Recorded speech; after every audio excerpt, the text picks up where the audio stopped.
निर्मळनो अभिगम कल्याण हो छात्रनो हरदम उच्च अभ्यासनो शिक्षण धाम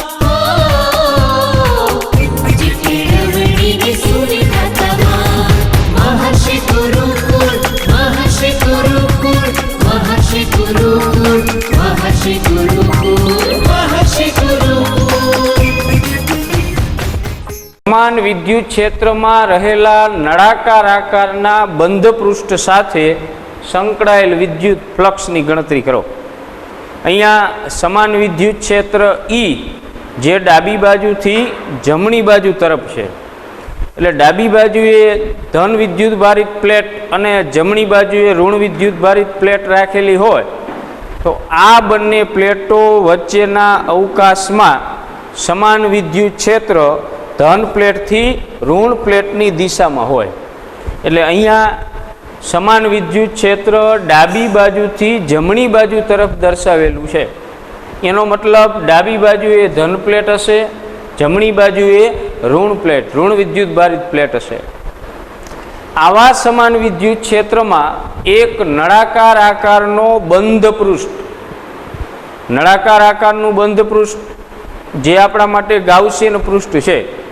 આપણે આગળના લેક્ચરોમાં ચર્ચા કરી છે કે ગાઉસનું પ્રમેય વાપરવું હોય તો ફરજિયાત બંધ પૃષ્ઠ લેવું પડે।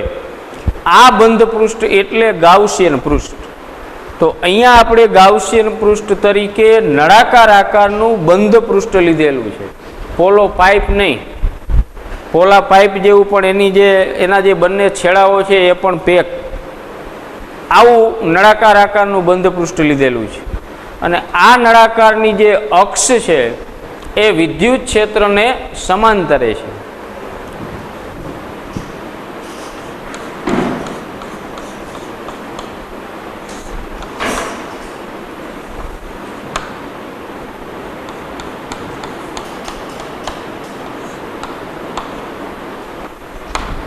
આ નળાકાર આકારના બંધ પૃષ્ઠને 3 સપાટીઓ છે। એ 3 સપાટીઓ કઈ કઈ તો 2 વર્તુળાકાર આડછેદ, કારણ કે બંધ નળાકાર છે, અને એક એની જે વક્ર સપાટી છે। તો એક વર્તુળાકાર આડછેદને આપણે 1 નંબર વડે દર્શાવેલો છે, આ બીજા વર્તુળાકાર આડછેદને 2 નંબર વડે દર્શાવેલ છે, અને નળાકારની જે વક્ર સપાટી છે એને 3 નંબર વડે દર્શાવેલ છે। હવે આપણે આ 3 સપાટીઓમાંથી બહાર આવતા ફ્લક્સ મેળવી એ ત્રણેયનો સરવાળો કરવો છે, એટલે આ સમગ્ર નળાકાર સાથે સંકળાયેલ ફ્લક્સ આપણને મળે। તો આ નળાકારના જે બંને વર્તુળાકાર આડછેદો છે એના ક્ષેત્રફળો સરખા હશે। ધારો કે આ પહેલા આડછેદનું ક્ષેત્રફળ S1, આ બીજો આડછેદ એનું ક્ષેત્રફળ S2, તો S1 બરાબર S2 થશે, પરંતુ S1 vector is not equal to S2 vector. બંને વર્તુળાકાર આડછેદના ક્ષેત્રફળના મૂલ્યો સરખા હશે, પરંતુ એની દિશા સરખી હશે નહીં। આ બાજુનો જે 1 નંબરનો વર્તુળાકાર આડછેદ છે એનો ક્ષેત્રફળ સદિશ સપાટીને લંબ અંદરથી બહાર આ દિશામાં છે। આ બાજુનો જે વર્તુળાકાર આડછેદ છે નળાકાર પૃષ્ઠનો એનો ક્ષેત્રફળ સદિશ સપાટીને લંબ અંદરથી બહાર એટલે આ દિશામાં છે। તો બંને વર્તુળાકાર આડછેદો જે છે, નળાકારની આ બંને વર્તુળાકાર સપાટીઓ જે છે એના ક્ષેત્રફળ સદિશો સમાન મૂલ્યના પરંતુ પરસ્પર વિરુદ્ધ દિશાના છે। એટલે ક્ષેત્રફળના મૂલ્યો સરખા છે પણ ક્ષેત્રફળ સદિશ સરખા નથી। આ વેક્ટર છે પણ મૂલ્ય બેયના સરખા છે। હવે આ 1 નંબરના વર્તુળાકાર આડછેદમાંથી બહાર આવતું ફ્લક્સ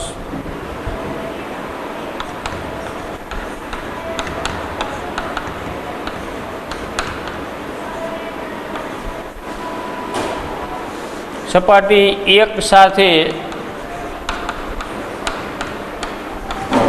સંકળાયેલ ફ્લક્સ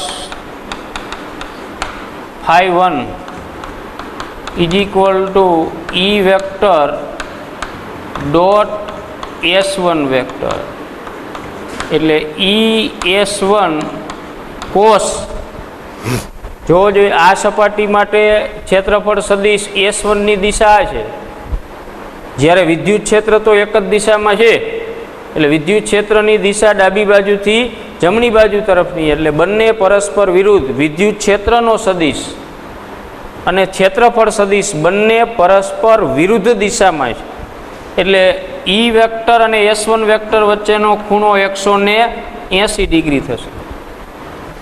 ખ્યાલ આવ્યો? આ સપાટી માટે વિદ્યુત ક્ષેત્ર સદિશની દિશા ડાબી બાજુથી જમણી બાજુ તરફની છે, જ્યારે આ વર્તુળાકાર સપાટીનો ક્ષેત્રફળ સદિશ એ જમણી બાજુથી ડાબી બાજુ તરફ છે. એટલે φ1 ઇઝ ઇક્વલ ટુ -ES1 આ એક કોસ 180 ડિગ્રી બરાબર -1 છે. હવે આ બીજી જે વર્તુળાકાર સપાટી છે, સપાટી 2 સાથે સંકળાયેલ ફ્લક્સ એને આપણે φ2 વડે દર્શાવીએ તો વિદ્યુત ક્ષેત્ર તો સપાટી 2 પાસે પણ E વેક્ટર જેટલું જ છે. ડોટ S2 વેક્ટર એટલે આ ડોટ ગુણાકાર કાઢીએ એટલે ES2 કોસ 0 ડિગ્રી. આ 2 નંબરની જે સપાટી છે આ બાજુની એનો ક્ષેત્રફળ સદિશ સપાટીને લંબ અંદરથી બહાર એટલે વિદ્યુત ક્ષેત્રની દિશામાં, એટલે વિદ્યુત ક્ષેત્ર સદિશ અને આ ક્ષેત્રફળ સદિશ બંને એક જ દિશામાં છે, માટે બે વચ્ચેનો ખૂણો 0 ડિગ્રી છે. એટલે φ2 is equal two ES2 number 2. હવે રહી વાત આ વક્ર સપાટીની, તો વક્ર સપાટી માટે ક્ષેત્રફળ સદિશ સપાટીને લંબ અંદરથી બહાર આમ આવે, બરોબર. આ જે વક્ર સપાટી છે એના કોઈ પણ બિંદુએ ક્ષેત્રફળ સદિશ સપાટીને લંબ અંદરથી બહારની દિશામાં હોય. ધારો કે આ નળાકારની વક્ર સપાટી છે, બરોબર, આ નળાકાર, તો આ વક્ર સપાટીનો ક્ષેત્રફળ સદિશ કોઈ પણ બિંદુએ સપાટીને લંબ અંદરથી બહાર, આ બાજુનું બિંદુ હોય તો સપાટીને લંબ અંદરથી બહાર, નીચે કોઈ બિંદુ લીધું હોય તો એનો ક્ષેત્રફળ સદિશ સપાટીને લંબ અંદરથી બહાર. તો જોવો જોઈએ ક્ષેત્રફળ સદિશ અને વિદ્યુત ક્ષેત્રનો સદિશ બે વચ્ચેનો ખૂણો કેટલો થશે? 90 નો. એટલે સપાટી 3 સાથે સંકળાયેલ flux φ3 is equal to E vector dot S3 vector, એટલે ES3 cos 90, તો cos 90 એટલે 0. નંબર 3 મળી ગયા. 3 સપાટી સાથે સંકળાયેલ ફ્લક્સો. હવે ટોટલ ફ્લક્સ આપણે લેવાનું, સમગ્ર નળાકાર સાથે સંકળાયેલ કુલ ફ્લક્સ.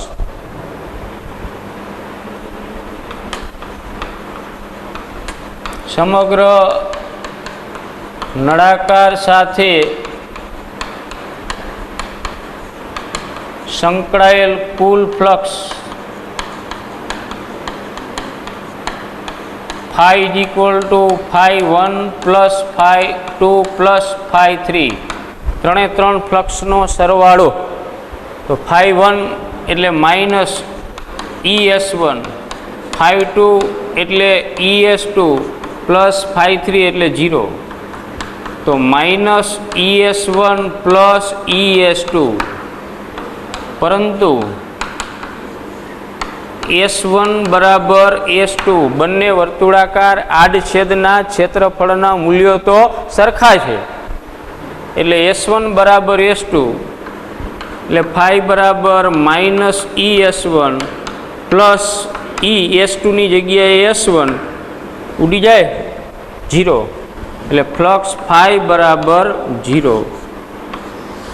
તો આના ઉપરથી એક આ બાબત આપણે ખાસ યાદ રાખવાની છે કે સમાન વિદ્યુત ક્ષેત્રમાં કોઈ પણ આકારનું બંધ પૃષ્ઠ મૂકેલું હોય, કોઈ પણ આકારનું કહું છું, સમાન વિદ્યુત ક્ષેત્રની અંદર કોઈ પણ આકારનું બંધ પૃષ્ઠ મૂકેલું હોય એટલે એ પૃષ્ઠ સાથે સંકળાયેલ વિદ્યુત ફ્લક્સ હંમેશા 0 હોય. બરાબર, યાદ રાખી લેવાનું છે. સમાન વિદ્યુત ક્ષેત્રમાં મૂકેલા કોઈ પણ બંધ પૃષ્ઠ સાથે સંકળાયેલ વિદ્યુત ફ્લક્સ હંમેશા 0 હોય. આ આપણે યાદ રાખવાનું છે.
હવે ગાઉસના પ્રમેયનો બીજો ઉપયોગ છે.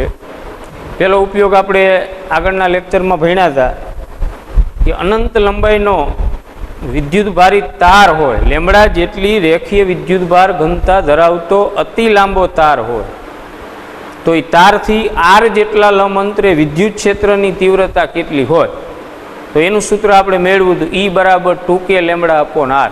E વેક્ટર હોય તો 2k lambda upon r into r caret. હવે દ્વિપરિમાણમાં વિદ્યુતભાર પથરાયેલો હોય એટલે કે વિદ્યુતભારો એકબીજાની પાસે ગોઠવાય અને એક રેખા બનાવતા હોય, એવી એક એના ઉપર બીજી રેખા, એવી એના ઉપર એક ત્રીજી રેખા, એવી રીતે આખું એક પૃષ્ઠ બનેલું હોય વિદ્યુતભારોનું, એને વિદ્યુતભારનું પૃષ્ઠ વિતરણ કહેવાય.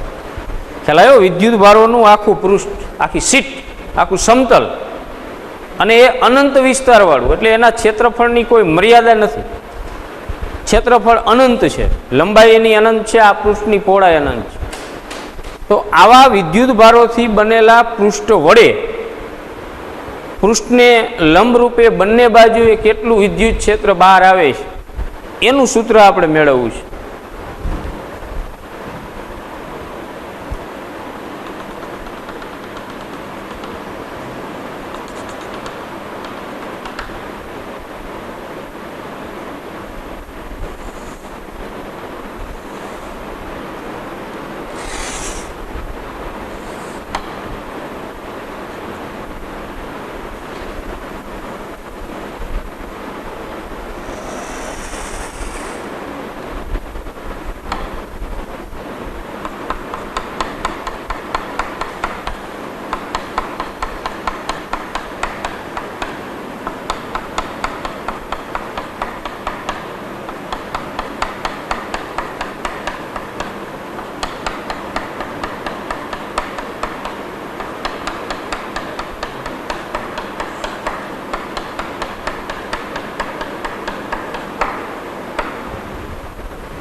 આકૃતિમાં સિગ્મા જેટલી પૃષ્ઠ વિદ્યુતભાર ઘનતા ધરાવતા અનંત વિસ્તારના સમતલનો નાનો એવો ભાગ દર્શાવેલો છે. આવી રીતે છે આમ, પણ આમ આકૃતિમાં દર્શાવી શકાય નહીં એટલે આમ ક્રોસમાં દર્શાવેલું છે. આમ નથી પૃષ્ઠ, આ રીતે આમ છે. ખ્યાલ આવ્યો? સમતલ તો અનંત વિસ્તારનું છે પણ માત્ર એનો નાનો એવો ભાગ ટુકડો દર્શાવેલો છે. આ સમતલ ઉપર વિદ્યુત ભારની પૃષ્ઠ ઘનતા સિગ્મા છે, તો સિગ્મા બરાબર ક્યુના છેદમાં એસ અથવા ક્યુના છેદમાં એ. પૃષ્ઠ ઘનતા એટલે એકમ ક્ષેત્રફળમાં રહેલો વિદ્યુત ભાર, એકમ ક્ષેત્રફળ દીઠ રહેલો વિદ્યુત ભાર. તો આ પૃષ્ઠ ઉપર એકમ ક્ષેત્રફળ દીઠ સિગ્મા જેટલો વિદ્યુત ભાર છે, તો એસ ક્ષેત્રફળ અથવા એ ક્ષેત્રફળમાં કેટલો હોય? સિગ્મા ઇન્ટુ એ જેટલો. ખ્યાલ આવ્યો? એકમ ક્ષેત્રફળમાં સિગ્મા જેટલો, તો એ ક્ષેત્રફળમાં સિગ્મા ઇન્ટુ એ, જે આપણે આગળ ભણી ગયા છીએ.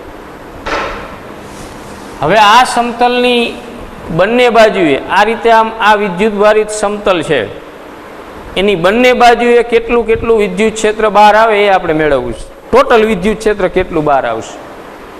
તો આપણને ખ્યાલ છે કે એક વિદ્યુત ભારની ઉપર બીજો વિદ્યુત ભાર છે, નીચે બીજો વિદ્યુત ભાર છે, આ બાજુએ વિદ્યુત ભાર છે, આ બાજુએ વિદ્યુત ભાર છે, પણ ડાબી બાજુ કે જમણી બાજુએ કોઈ વિદ્યુત ભાર છે નહીં.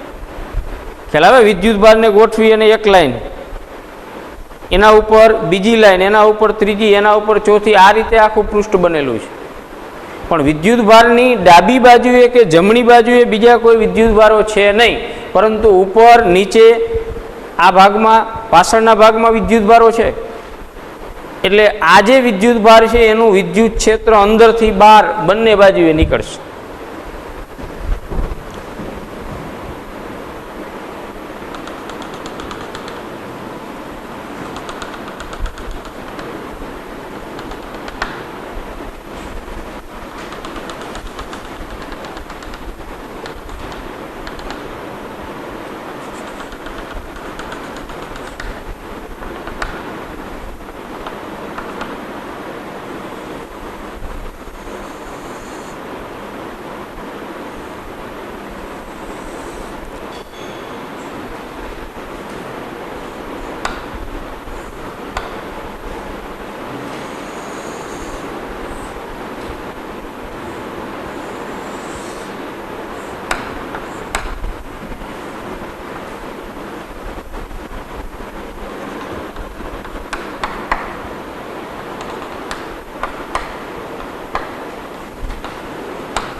અહીંયા જે ગાઉસિયન પૃષ્ઠ લેવાનું છે, ગાઉસનું પ્રમેય વાપરવા માટે ફરજિયાત ગાઉસિયન પૃષ્ઠ લેવું પડે. તો આ ગાઉસિયન પૃષ્ઠ તરીકે એક લંબઘન આકારનું બંધ ગાઉસિયન પૃષ્ઠ લીધું છે. લંબઘન આકારનું બંધ ગાઉસિયન પૃષ્ઠ, તમે નળાકાર આકારનું બંધ પૃષ્ઠ પણ લઈ શકો.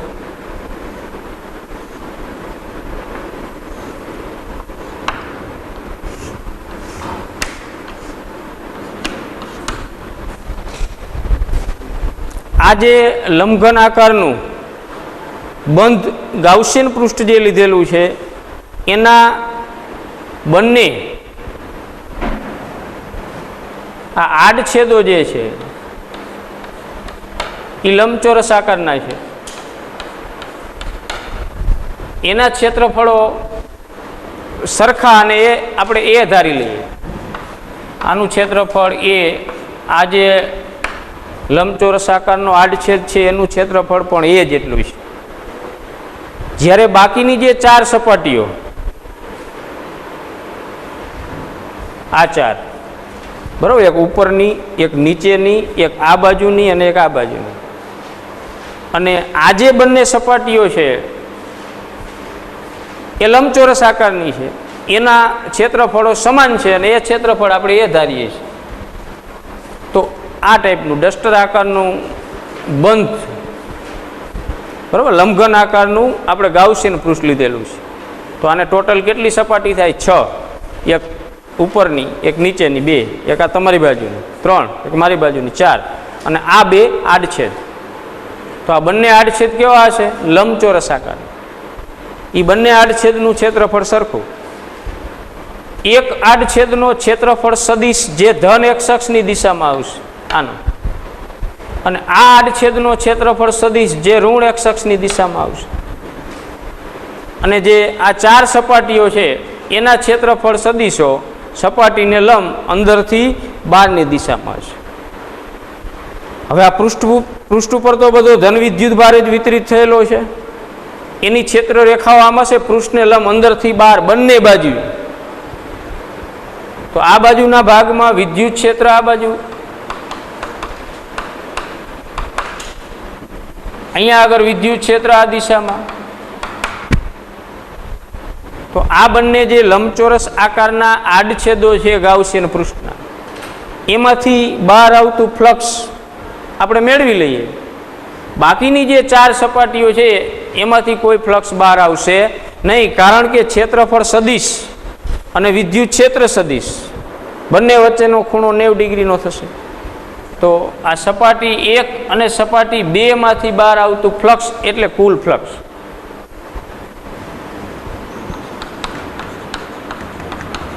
સપાટી 1 સાથે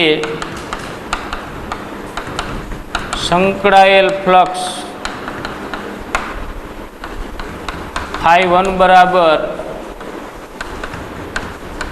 E vector dot A vector KS vector IS લઈએ.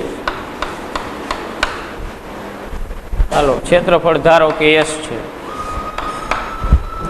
તો આનો ક્ષેત્રફળ સદિશ ધન x અક્ષની દિશામાં, અહીંયા આગળ વિદ્યુત ક્ષેત્ર પણ ધન x અક્ષની દિશામાં. ખ્યાલ આવ્યો? આ જે સપાટી છે એનો ક્ષેત્રફળ સદિશ સપાટીને લંબ અંદરથી બહાર એટલે કઈ દિશાથી? ધન x અક્ષની.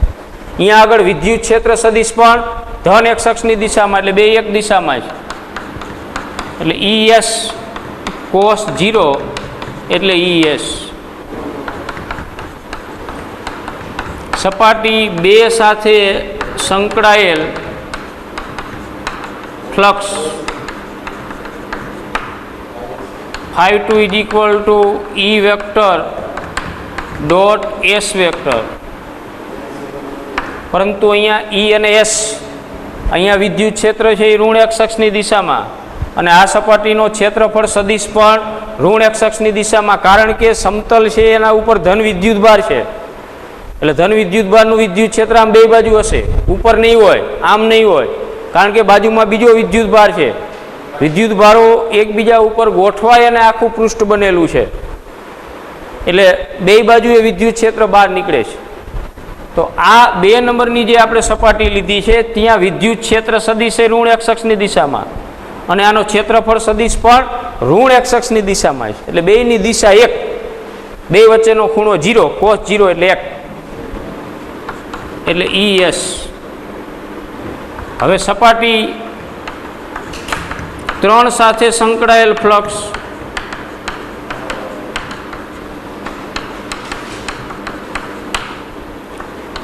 φ3 ઇઝ ઇક્વલ ટુ 0, સીધું 0 મૂકી દો. શા માટે? આને આપણે સપાટી 3 કીધી છે, આ 4 4. તો એના માટે વિદ્યુત ક્ષેત્રનો સદિશ અને ક્ષેત્રફળ સદિશ બે વચ્ચેનો ખૂણો 90, એટલે એમાંથી કોઈ ફ્લક્સ બહાર આવશે નહીં. અહીંયા ગાઉસિયન પૃષ્ઠની માત્ર આ 2 સપાટીઓમાંથી જ ફ્લક્સ બહાર આવે, બાકી જે આ ઉપરની 4 સપાટીઓ છે એની સાથે કોઈ ફ્લક્સ સંકળાશે નહીં. તો કુલ ફ્લક્સ φ બરાબર φ1 પ્લસ φ2 પ્લસ φ3. φ1 એટલે ES, φ2 એટલે ES, φ3 એટલે 0, એટલે φ બરાબર 2E ઇન્ટુ S. રેડી? આ ટોટલ ફ્લક્સ થયું. હવે ગાઉસના પ્રમેય પ્રમાણે, આ આપણે વ્યાખ્યા પ્રમાણે ફ્લક્સ લીધું છે, તો ગાઉસના પ્રમેય પ્રમાણે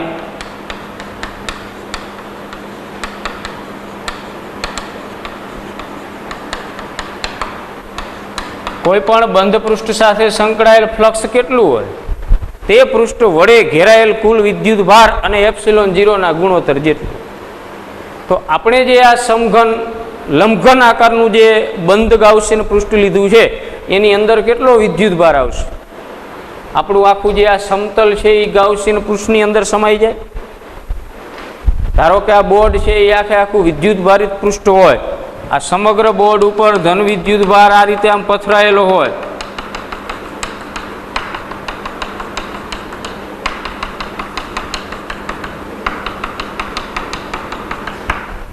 અને આ આપણું ગાઉસિયન પૃષ્ઠ છે એમ ધારી લ્યો.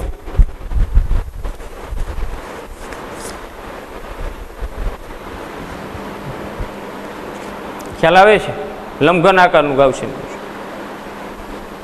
તો આ પૃષ્ઠ વડે ઘેરાયેલ વિદ્યુત ભાર કેટલો? આખું બોર્ડ આની અંદર સમાઈ જાય છે. તમે આને લંબરૂપે દ્રષ્ટિ રાખીને જુઓ તમને કેટલો વિદ્યુતભાર દેખાય. આ બધો વિદ્યુતભાર છે એ આની અંદર આવી જાય. તો આના આડછેદનું ક્ષેત્રફળ જેટલું છે એટલા ક્ષેત્રફળમાં જેટલો આવે એટલો. ખ્યાલ આવ્યો? આટલું ક્ષેત્રફળ હોય તો આની અંદર જેટલો વિદ્યુતભાર આવશે એટલો આ ગાઉસિયન પૃષ્ઠ વડે ઘેરાયેલ વિદ્યુતભાર થશે. સમજાણું? આની અંદર બધો વિદ્યુતભાર આવી જાય, આખું બોર્ડ આવી જાય છે? નહીં. આ મેં દોરેલો છે એ બધો વિદ્યુતભાર આવે છે? નહીં. તો આ પૃષ્ઠની અંદર કેટલો સમાય? આ પૃષ્ઠ વડે ઘેરાયેલ વિદ્યુતભાર કેટલો? તો કે આના આડછેદના ક્ષેત્રફળમાં જેટલો આવે એટલો. તો આ પૃષ્ઠના આડછેદનું ક્ષેત્રફળ તો S છે. તો આ S ક્ષેત્રફળ થયું. S ક્ષેત્રફળની અંદર જેટલો વિદ્યુતભાર આવે એ ગાઉસિયન પૃષ્ઠ વડે ઘેરાયેલ વિદ્યુતભાર થાય. તો એકમ ક્ષેત્રફળ ઉપર કેટલો છે? સિગ્મા જેટલો. તો આ S ક્ષેત્રફળની અંદર કેટલો વિદ્યુતભાર આવશે? Sigma into S.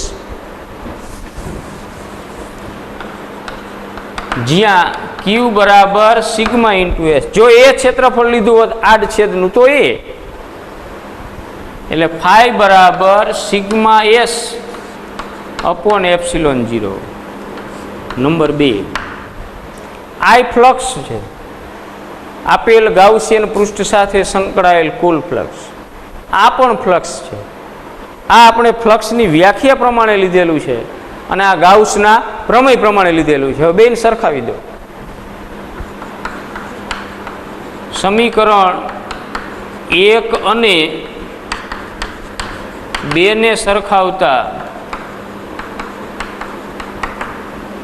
2ES is equal to sigma S upon epsilon 0. SS cancel. ને સૂત્રનો કરતા બનાવો એટલે sigma upon 2 epsilon 0. Sigma upon 2 epsilon 0.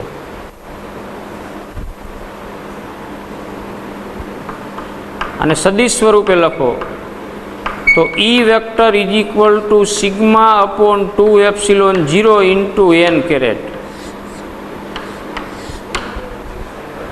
કોઈ પણ સિગ્મા જેટલી પૃષ્ઠ વિદ્યુતભાર ઘનતા ધરાવતું અનંત વિસ્તારનું પૃષ્ઠ હોય, સમતલ હોય, સીટ હોય વિદ્યુતભારની આખી, તો એને લંબરૂપે કેટલું વિદ્યુત ક્ષેત્ર બહાર આવશે?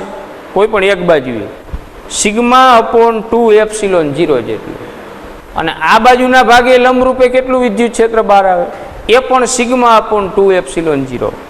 તો બે બાજુએ વિદ્યુત ક્ષેત્ર પૃષ્ઠને લંબરૂપે બહાર આવશે. પૃષ્ઠને સમાંતરે કોઈ વિદ્યુત ક્ષેત્ર હશે નહીં. પૃષ્ઠને લંબરૂપે જ વિદ્યુત ક્ષેત્ર બહાર આવશે. તો કોઈ પણ એક બાજુએ બહાર આવતા વિદ્યુત ક્ષેત્રનું મૂલ્ય કેટલું? સિગ્મા અપોન 2 એપ્સિલોન 0 જેટલું. અને આ n કેરેટ એટલે પૃષ્ઠને લંબ અંદરથી બહારની દિશાનો એકમ સદિશ. અહીંયા જો ધન x અક્ષની દિશા હોય તો I કેરેટ, આ બાજુ હોય તો માઇનસ I કેરેટ આવે. ખ્યાલ આવ્યો? પૃષ્ઠને લંબ અંદરથી બહારની દિશાનો એકમ સદિશ છે. વિચારો જો આ ધન વિદ્યુતભારની જગ્યાએ પૃષ્ઠ ઉપર બધો ઋણ વિદ્યુતભાર વિતરિત થયેલો હોત તો, ઋણ વિદ્યુતભારની આખી સીટ હોત, આખું સમતલ હોત, પૃષ્ઠ હોત તો એની ક્ષેત્રરેખાઓ બહારથી અંદરની દિશામાં હોત, સમતલને લંબ બહારથી અંદર, ત્યારે આ n કેરેટની દિશા કઈ થાત?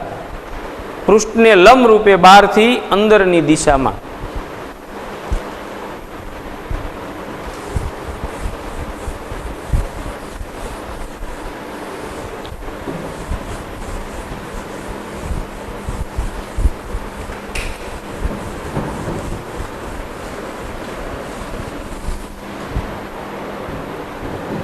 ત્યાર પછી ગાઉસના પ્રમેયનો ત્રીજો ઉપયોગ છે.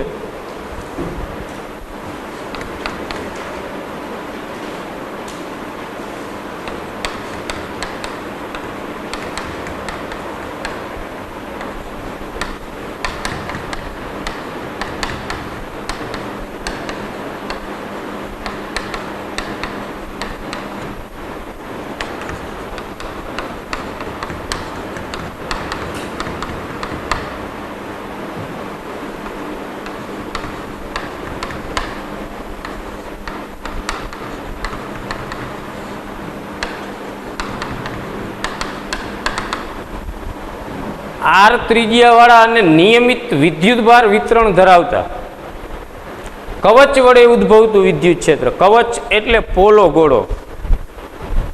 એ જે કવચ છે એ શેનું બનેલું છે? વિદ્યુત ભારોનું. વિદ્યુત ભારોનું આખું જે પૃષ્ઠ હોય એ પૃષ્ઠને ગોળાકારે વાળી દો એટલે જે પોલો ગોળો બને. પણ એ ગોળાની જે સપાટી છે એનું પૃષ્ઠ છે એ શેનું બનેલું છે? વિદ્યુત ભારો વડે બનેલું છે. વિદ્યુત ભારો પાસે ગોઠવાય અને આખું એક ગોળાકાર કવચ બને છે. અંદરનો ભાગ પોલો છે, બહારનો ભાગ એટલે આવા વાતાવરણ. તો આવા આર ત્રિજ્યાવાળા વિદ્યુત ભારિત કવચ વડે ઉદ્ભવતું વિદ્યુત ક્ષેત્ર આપણે શોધવું છે.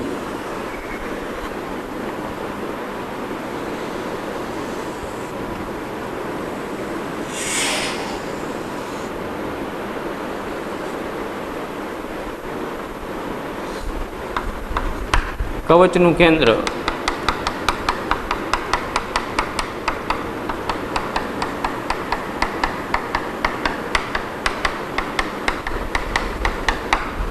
ધારો કે આર ત્રિજ્યાવાળા વિદ્યુત ભારિત કવચ પર વિદ્યુત ભાર એક સમાન રીતે પથરાયેલો છે. આખું વિદ્યુત ભારોથી જ કવચ બનેલું છે. અને આ કવચની આ પોલા ગોળાની ત્રિજ્યા આર છે, આ એનું કેન્દ્ર છે. તો વિદ્યુત ભાર હોય એટલે એની આસપાસ વિદ્યુત ક્ષેત્ર ઉત્પન્ન થાય. તો આ કવચની બહારના બિંદુએ, કવચની અંદરના બિંદુએ અને કવચની સપાટી પરના બિંદુએ વિદ્યુત ક્ષેત્રની તીવ્રતા આપણે મેળવવી છે. તો સૌ પ્રથમ આપણે ધારી લઈએ, ધારો કે કવચ પર વિદ્યુત ભારની પૃષ્ઠ ઘનતા સિગ્મા છે. એટલે એકમ ક્ષેત્રફળ દીઠ સિગ્મા જેટલો વિદ્યુત ભાર છે. તો ટોટલ વિદ્યુત ભાર ક્યુ બરાબર સિગ્મા ઇન્ટુ એસ થાય. એકમ ક્ષેત્રફળમાં સિગ્મા, તો એસ ક્ષેત્રફળમાં સિગ્મા ઇન્ટુ એસ. એસ એટલે આ કવચનું ક્ષેત્રફળ 4πr².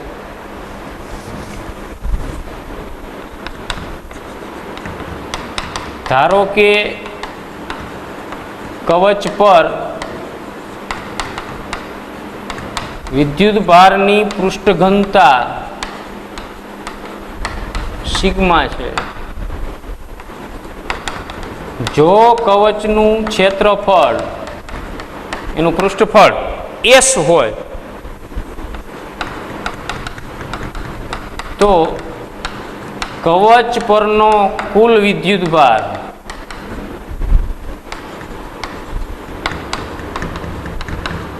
ક્યુ બરાબર sigma into S. Sigma S એટલે 4πr² થશે. તો આ કવચ ઉપરનો કુલ વિદ્યુત ભાર ક્યુ બરાબર સિગ્મા ઇન્ટુ એસ.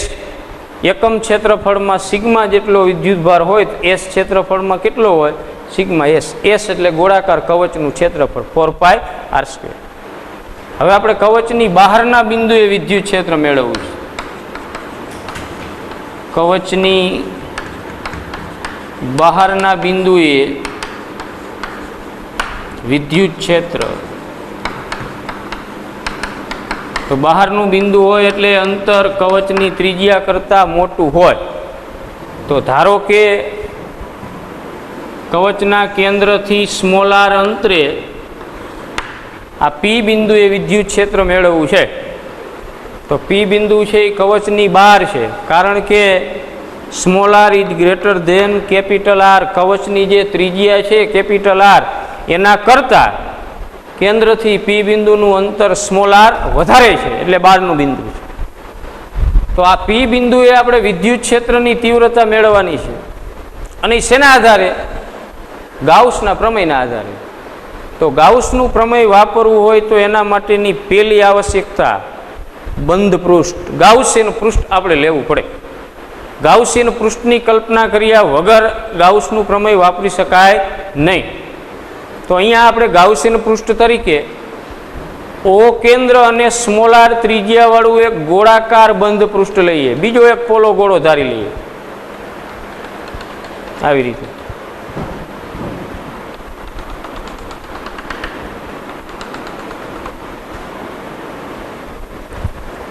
બરોબર. વિદ્યુત ભારિત ગોળો તો છે જ, પોલો ગોળો છે વિદ્યુત ભાર વાળો, એની ત્રિજ્યા કેપિટલ આર છે. પણ આપણે એની ફરતે એક બીજો મોટો પોલો ગોળો વિચાર્યો છે. બેના કેન્દ્ર એક છે. તો ગાઉસિયન પૃષ્ઠ તરીકે ઓ કેન્દ્ર અને સ્મોલ આર ત્રિજ્યાવાળું એક ગોળાકાર બંધ પૃષ્ઠ આપણે કહ્યું. તો આ પૃષ્ઠના પી બિંદુ પાસે વિદ્યુત ક્ષેત્રની દિશા છે, કારણ કે કવચ ઉપર બધો ધન વિદ્યુત ભાર છે. આ રીતે તો ધન વિદ્યુત ભારનું વિદ્યુત ક્ષેત્ર સપાટીને લંબ અંદરથી બહારની દિશામાં છે. એટલે આ જે કવચ ઉપરનો ધન વિદ્યુત ભાર છે એનું વિદ્યુત ક્ષેત્ર આ દિશામાં હોય.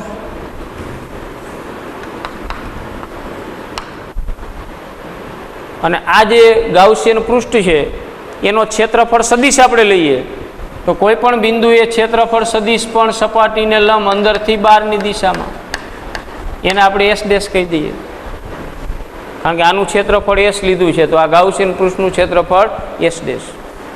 તો આ ગાઉસિયન પૃષ્ઠના કોઈ પણ બિંદુએ આ બાજુ કોઈ બિંદુ તમે લીધેલું હોત તો વિદ્યુત ક્ષેત્ર આમ હોત અંદરથી બહાર, અને અહીંયા આગળ પૃષ્ઠ સદિશ પૃષ્ઠને લંબ અંદરથી બહાર ત્રિજ્યાવર્તી દિશામાં. એટલે ઈ અને એસ આ બે સદિશો એકબીજાને સમાંતર થાય. તો ધારો કે કવચના કેન્દ્રથી સ્મોલ આર અંતરે આવેલા બિંદુ પી પાસે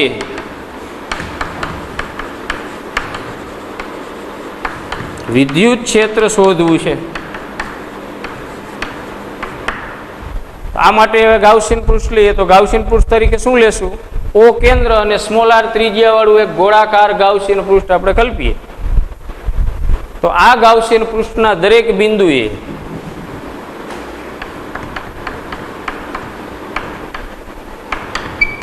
ઈ અને એસ બંને સમાંતર હશે.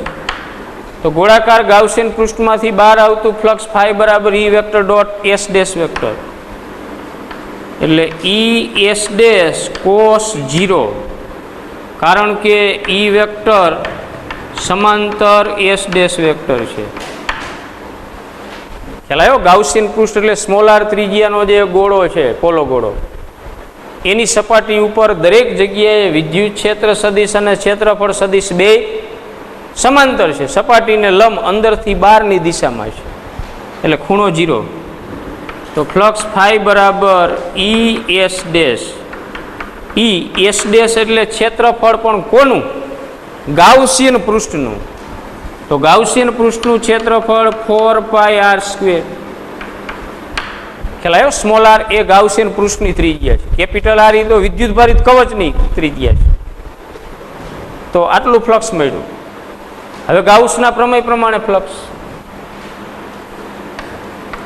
ફાઈ બરાબર ક્યુના છેદમાં એપ્સિલોન 0. કોઈ પણ બંધ પૃષ્ઠ સાથે સંકળાયેલ ફ્લક્સ, આપણું બંધ પૃષ્ઠ એટલે આ સ્મોલ આર ત્રિજ્યાનું ગોળાકાર કવચ, એની અંદર કેટલો વિદ્યુત ભાર સમાયેલો છે? તો આખું વિદ્યુત ભારિત કવચ જે છે એ જ ગાઉસિયન પૃષ્ઠની અંદર છે. સમજો ખાસ, સ્મોલ આર ત્રિજ્યાનું જે ગાઉસિયન પૃષ્ઠ આપણે લીધેલું છે એની અંદર કેટલો વિદ્યુત ભાર છે? તો કે આપણા કેપિટલ આર ત્રિજ્યાના કવચ ઉપર જેટલો છે એ બધો, કારણ કે કવચ પોતે જ ગાઉસિયન પૃષ્ઠની અંદર સમાયેલું છે. તો આ કવચ ઉપરનો વિદ્યુત ભાર કેટલો ધારેલો છે? ક્યુ. તો ફ્લક્સ ફાઈ બરાબર ક્યુના છેદમાં એપ્સિલોન 0. હવે ક્યુની કિંમત મૂકો, શું છે? 4π કેપિટલ આર સ્ક્વેર. તો flux phi is equal to sigma into 4πr² upon epsilon 0. Number 2. હવે આ વ્યાખ્યા પ્રમાણે ફ્લક્સ અને આ ગાઉસના પ્રમેય પ્રમાણે ફ્લક્સ. ગાઉસના પ્રમેયના ઉપયોગોવાળી જેટલી થિયરીઓ છે એની અંદર આ જ આપણે કરવાનું. પહેલાં વ્યાખ્યા પ્રમાણે ફ્લક્સ લેવાનું, પછી ગાઉસના પ્રમેય પ્રમાણે ફ્લક્સ. આ બેન સરખાવી ઈને સૂત્રનો કરતા બનાવવા. આ બેન સરખાવો, સમીકરણ 1 અને 2 ને સરખાવતા.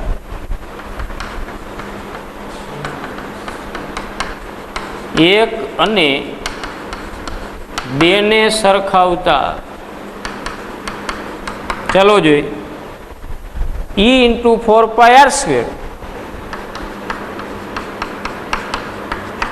આ બાજુ sigma into 4 capital R square upon epsilon 0 ઉડતું હોય ઉડાડી દો બે બાજુ 4 હવે તો E બરાબર sigma upon epsilon 0 capital R square upon આ સ્મોલ આર સ્ક્વેર આવી જાય નીચે, આ આર ત્રિજ્યા અને સિગ્મા જેટલી પૃષ્ઠ વિદ્યુતભાર ઘનતા ધરાવતા કોઈ પૃષ્ઠ વડે કોઈ કવચ વડે કવચની બહારના બિંદુએ વિદ્યુત ક્ષેત્રની તીવ્રતા છે. E બરાબર sigma upon epsilon 0 capital R square upon small r square.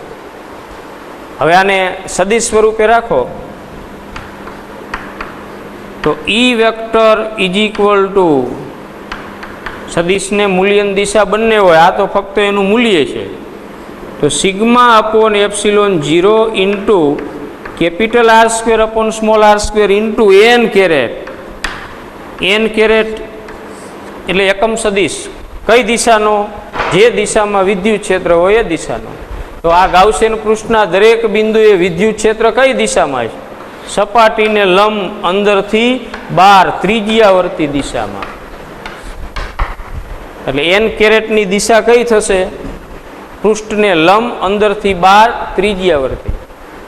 ધારો કે આ કવચ ઉપર ઋણ વિદ્યુતભાર વિતરિત થયેલો હોત તો ઋણ વિદ્યુતભાર હોય તો એનું વિદ્યુત ક્ષેત્ર બહારથી અંદરની દિશામાં હોય, સપાટીને લંબ બહારથી અંદરની દિશામાં. તો અહીંયા એન કેરેટની જગ્યાએ માઇનસ એન કેરેટ આવે. તો વિદ્યુત ભારિત કવચની બહારના બિંદુએ વિદ્યુત ક્ષેત્રની તીવ્રતાનું સૂત્ર છે. પણ આ જ સૂત્ર વિદ્યુત ભારના સંદર્ભમાં લેવું હોય, આપણે સિગ્માના સંદર્ભમાં લીધું છે, પણ સિગ્માની જગ્યાએ ક્યુના ફોર્મમાં રાખવું હોય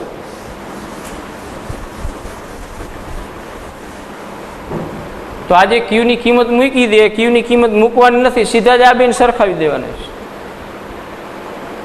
આ બેન સરખાવવો જોઈએ તો શું થશે? E ઇન્ટુ 4 r² બરાબર ક્યુના છેદમાં એપ્સિલોન 0. ઈને સૂત્રનો કરતા બનાવો એટલે 1/4 એપ્સિલોન 0 ક્યુ અપોન r². રેડી? ઈને સૂત્રનો કરતા બનાવ્યો 4 r² આ બાજુ આવ્યા, પણ એમાં 4 એપ્સિલોન 0 ને ભેગા કરી દીધા, આરને અલગ રાખ્યા છે.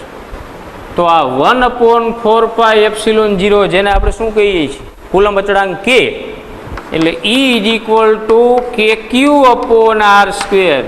MCQ માટે શોર્ટ ફોર્મ આ યાદ રાખવાનું છે. ખ્યાલ આવ્યો? ક્યુ વિદ્યુતભાર ધરાવતું ગોળાકાર કવચ હોય ત્યારે કવચની બહારના બિંદુએ વિદ્યુત ક્ષેત્ર કેટલું? તો KQ અપોન r². તો આ સૂત્ર તો કેનું હતું? કોઈ બિંદુવત વિદ્યુતભાર Q હોય તો એ બિંદુવત વિદ્યુતભાર Q થી r અંતરે વિદ્યુત ક્ષેત્ર E બરાબર KQ અપોન r². તો આ બિંદુવત વિદ્યુતભારના વિદ્યુત ક્ષેત્રનું સૂત્ર જ થયું. તો આના માટે આપણે એવું યાદ રાખશું, જ્યારે કોઈ કવચની બહારના બિંદુએ વિદ્યુત ક્ષેત્ર મેળવવું હોય, આ r ત્રિજ્યા અને Q વિદ્યુતભાર ધરાવતું કવચ એના ઉપરનો વિદ્યુતભાર Q, તો અહીંયા r અંતરે P બિંદુએ વિદ્યુત ક્ષેત્ર તમારે મેળવવું હોય ત્યારે કવચ ભૂલી જાઓ. એ કવચનો બધો વિદ્યુતભાર જાણે કે એના કેન્દ્રમાં કેન્દ્રિત થયેલો છે. આ બધો વિદ્યુતભાર ક્યાં ધાર લેવાનો? એના કેન્દ્રમાં. તો હવે કેન્દ્રમાં કયું વિદ્યુતભાર છે? તો સ્મોલ r અંતરે વિદ્યુત ક્ષેત્ર કેટલું? KQ upon r². તો કવચની સપાટી ઉપરનું બિંદુ હોય કે બહારનું બિંદુ હોય ત્યારે વિદ્યુત ક્ષેત્રની તીવ્રતા શોધવા માટે કવચ ભૂલી જાઓ. એ કવચનો બધો વિદ્યુતભાર ક્યાં ધાર લેવાનો? એના કેન્દ્રમાં. તો હવે બિંદુવત વિદ્યુતભાર Q થી r અંતરે તીવ્રતા KQ અપોન r². હવે આપણે કવચની છે આપેલું છે મટીરિયલ, કવચની અંદરના બિંદુએ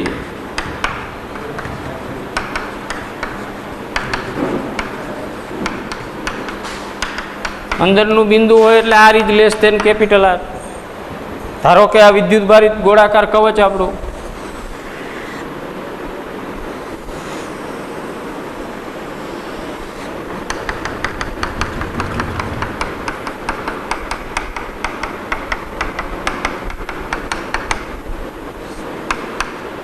બરાબર, આર ત્રિજ્યા અને ક્યુ વિદ્યુતભાર ધરાવતું અથવા સિગ્મા જેટલી પૃષ્ઠ વિદ્યુતભાર ઘનતા ધરાવતું ગોળાકાર કવચ. હવે એની અંદરના બિંદુએ કવચના કેન્દ્રથી સ્મોલ આર અંતરે આવેલ બિંદુ પી, આ વખતે small r is less than capital R, કવચની ત્રિજ્યા કરતાં અંતર ઓછું તો જ અંદરનું બિંદુ કહેવાય. અહીંયા વિદ્યુત ક્ષેત્ર લેવું છે. તો વિદ્યુત ક્ષેત્ર શોધવા માટે આપણે ગાઉસિયન પૃષ્ઠ, બંધ પૃષ્ઠ લેવું પડે. તો અહીંયા બંધ પૃષ્ઠ તરીકે ઓ કેન્દ્ર અને સ્મોલ આર ત્રિજ્યાવાળું ગોળાકાર પૃષ્ઠ લઈએ. સમજાણું? જે આપણું આ કેપિટલ આર ત્રિજ્યાવાળું વિદ્યુત ભારિત કવચ છે એની અંદર એક બીજું નાનું કવચ લીધું છે ગાઉસિયન પૃષ્ઠ તરીકે. તો આ ગાઉસિયન પૃષ્ઠ વડે ઘેરાયેલ કુલ વિદ્યુતભાર કેટલો? વિદ્યુતભાર ક્યાં છે? ગાઉસિયન પૃષ્ઠ ઉપર છે કે આ કેપિટલ આર ત્રિજ્યાના કવચ ઉપર છે? કવચ ઉપર. એની અંદર આ સ્મોલ આર ત્રિજ્યાનું ગોળાકાર ગાઉસિયન પૃષ્ઠ લીધું છે. તો આ સ્મોલ આર ત્રિજ્યાના ગાઉસિયન પૃષ્ઠની અંદર વિદ્યુતભાર છે કે બહાર છે? બહાર. તો ગાઉસિયન પૃષ્ઠ વડે ઘેરાતો કુલ વિદ્યુતભાર Q બરાબર 0, માટે ફ્લક્સ ફાઈ બરાબર 0. એટલે અંદરના બિંદુએ વિદ્યુત ક્ષેત્ર હંમેશા શૂન્ય. બરાબર, વિદ્યુત ભારિત કવચ હોય એટલે અંદરના બિંદુએ આખું વીંચીને વિદ્યુત ક્ષેત્ર શૂન્ય મૂકી દેવાનું છે. અને બીજી રીતે આમ પણ તમે વિચારી શકો, આ જે ધન વિદ્યુત ભાર છે એનું વિદ્યુત ક્ષેત્ર તો આમ બે બાજુ બહાર નીકળે, અંદર અને બહાર, આ રીતે જોવો જોઈએ. તો અંદરના કોઈ પણ બિંદુએ વિદ્યુત ક્ષેત્ર શું થશે? સામસામેના વિદ્યુત ભારોના વિદ્યુત ક્ષેત્રો છે એકબીજાની અસર નાબૂદ કરી નાખે, એટલે અંદર પરિણામી વિદ્યુત ક્ષેત્ર શૂન્ય હોય. તો કવચની અંદરના દરેક બિંદુએ વિદ્યુત ક્ષેત્ર શૂન્ય. હવે ત્રીજું, કવચની સપાટી પરના બિંદુએ વિદ્યુત ક્ષેત્ર, સપાટી પરનું બિંદુ હોય એટલે આર બરાબર આર, સપાટી ઉપર જ બિંદુ હોય. આપણે જે સૂત્ર જોયું, E is equal to sigma upon epsilon 0 capital R square upon small r square. બરાબર, બહારના બિંદુ. તો સપાટી ઉપર બિંદુ હોય એટલે અંતર કેટલું થાય? સ્મોલ આર બરાબર કેપિટલ આર. તો અહીંયા કેપિટલ આર મૂકો, આર સ્ક્વેર ઉડી જાય, એટલે E બરાબર સિગ્મા અપોન એપ્સિલોન 0 આમ પણ લખી શકાય. અને સપાટી ઉપરના બિંદુએ વિદ્યુત ક્ષેત્ર શોધવા માટે E બરાબર KQ upon capital R square. બધો વિદ્યુત ભાર કેન્દ્રમાં ધાર લેવાનો, સપાટી ઉપરનું બિંદુ હોય કે બહારનું હોય. બરાબર, બધો વિદ્યુત ભાર કેન્દ્રમાં ધારી લ્યો એટલે સપાટી ઉપરના બિંદુનું કેન્દ્રથી અંતર કેટલું થાય? Capital R. તો કવચનો બધો વિદ્યુત ભાર કેન્દ્રમાં હોય તો સપાટી ઉપર વિદ્યુત ક્ષેત્ર KQ upon capital R square, બિંદુવત વિદ્યુત ભાર વાળું સૂત્ર. અંદર 0, સપાટી ઉપર KQ upon capital R square, બહારના ભાગે KQ અપોન આર સ્ક્વેર. પણ અંતર બદલાઈ જાય, સપાટી ઉપર હોય તો ત્રિજ્યા જેટલું અંતર થાય અને બહારનું બિંદુ હોય તો જે આપેલું હોય તે. હવે કવચનું વિદ્યુત ક્ષેત્ર અંતરની સાથે કઈ રીતે બદલાય એ દર્શાવતો વિદ્યુત ક્ષેત્ર વિરુદ્ધ અંતરનો ગ્રાફ. તો વિદ્યુત ભારિત કવચ માટે E વિરુદ્ધ R નો ગ્રાફ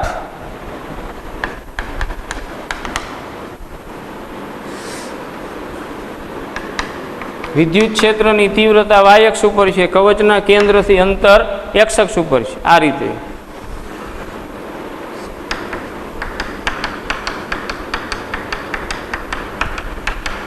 ચલો, કવચના કેન્દ્ર પાસે અંતર 0, વિદ્યુત ક્ષેત્ર પણ અંદર બધી જગ્યાએ 0 જોઈએ ને, સમગ્ર કવચની અંદર 0. તો અહીંયા ઉગમ બિંદુએ R એ 0 છે, વિદ્યુત ક્ષેત્ર E પણ 0 છે.